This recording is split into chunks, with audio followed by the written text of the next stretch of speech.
In today's video, I'm going to teach you how to refine hair or remove a background easily using the Select and Mask feature in Photoshop. Whether you're new to the world of digital photo editing or a seasoned pro, mastering this tool will significantly improve your workflow and the quality of your projects. Let's dive in.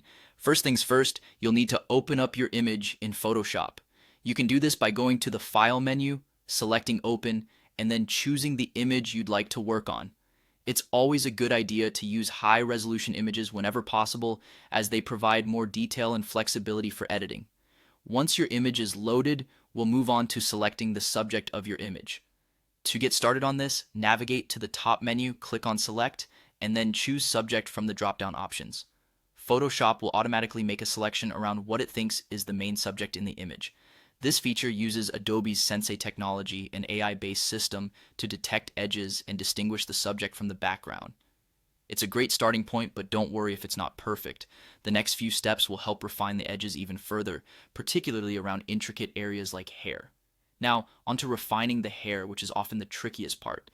With the subject selected, head over to the top and click Select and Mask. This will open a new workspace that allows you to fine-tune your selections. In the Select and Mask workspace, you'll find several different tools on the left side.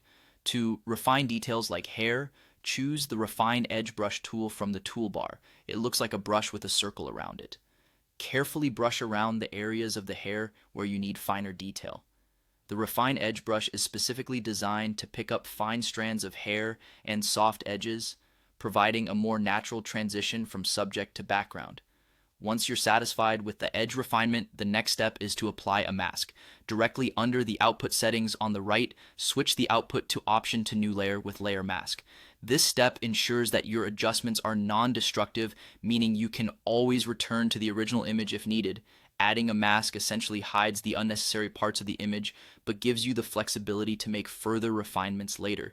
Finally, take a step back and review your work. Zoom in to check the edges of the subject and see if any further refinements are needed. The Select and Mask function is incredibly powerful, but practice and patience are key to getting the most realistic results. Once you're happy with the adjustments, your photo is ready for whatever next steps your project needs, whether it's adding a new background or further edits. And there you have it. You've successfully learned how to refine hair and remove backgrounds using the Select and Mask feature in Photoshop. With this skill in your toolkit, you can ensure your images look as polished and professional as possible. Thanks for watching, and happy editing.